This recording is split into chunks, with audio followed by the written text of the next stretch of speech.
morning, iPhone team. I was curious if we've decided on the colors. Oh yeah, Tim, we got some great color options. There's a product red, there's this new vibrant orange, we got this new shade of gold we want to experiment with. Okay, yeah, that's wonderful, but it sounds like it's gonna take a lot of ink. Ink?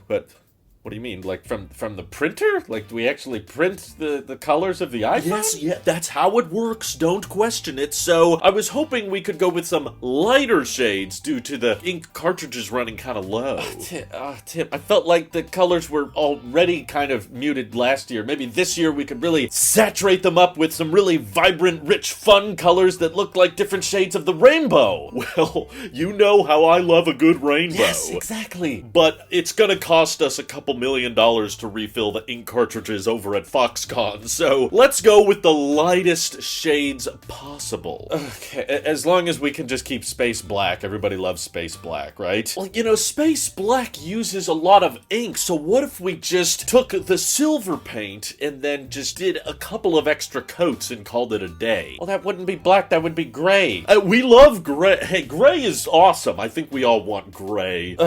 Can we at least keep product red around? No, I think we've supported that foundation enough. Okay, you do what you want, Tim, but here's the box design I was hoping we could go with. Ooh, that box has way too much ink on it. I think we could just go with a white slate on the front. Maybe put iPhone in hollow text on the side. No.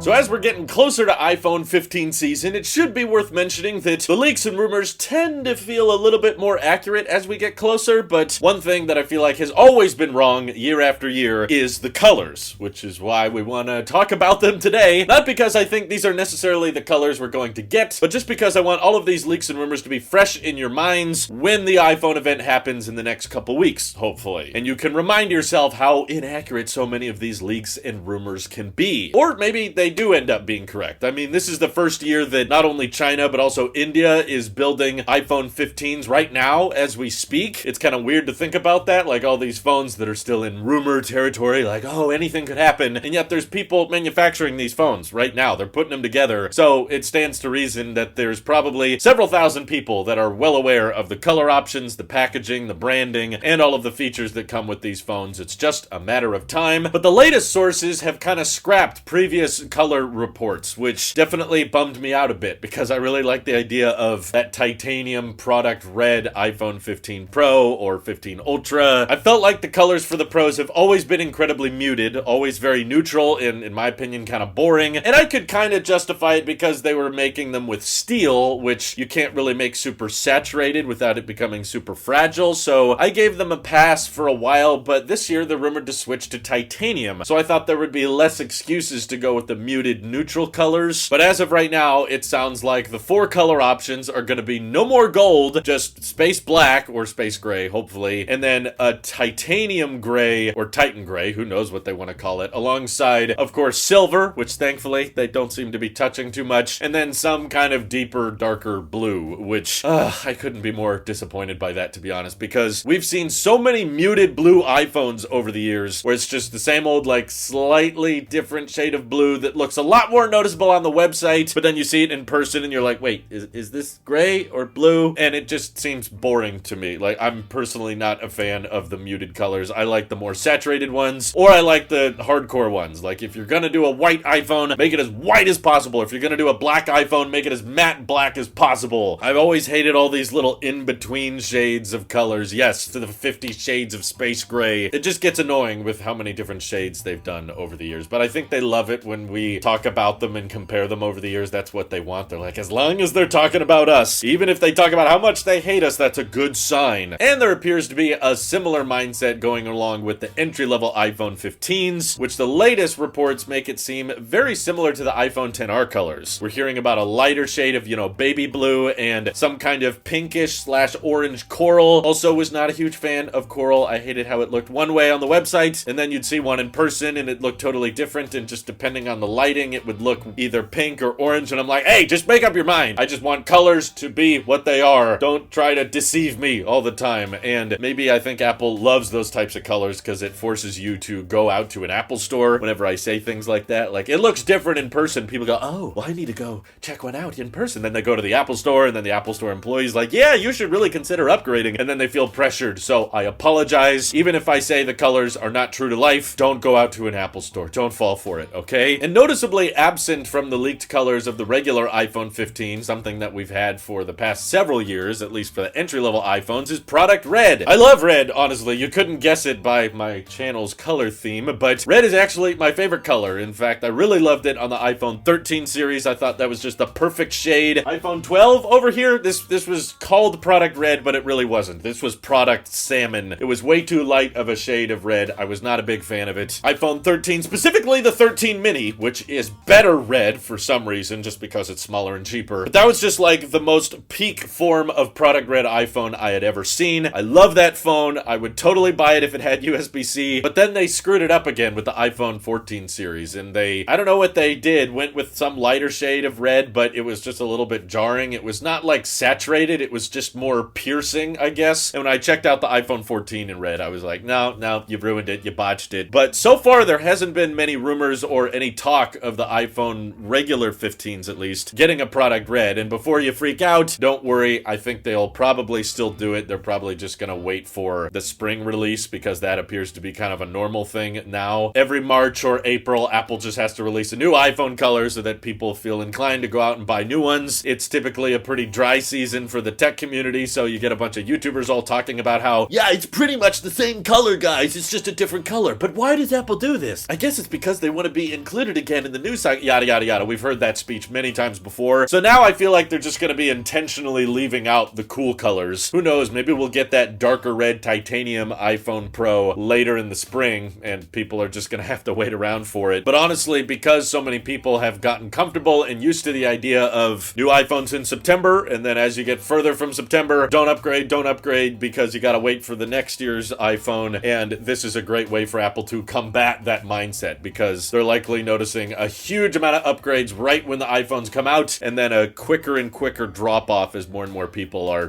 writing on the Notes app on the iPhones in store, wait, don't upgrade yet, save it for USB-C! So the more exciting upgrades or exciting color options you drop at the mid-cycle refresh, the more you combat that narrative that the tech community is probably pushing so hard. So, what do you guys think of the iPhone 15 colors in the lineup? Do you think they're cool? Which one would you go for? Which one should I go for if I'm reviewing one of these things? Feel free to let me know down in the comments below. And thank you to everybody supporting this channel directly. Seriously, helps us out a ton, as does just watching these videos. So thanks again. This is your Apple Sheep here, and I will see you all in the next one.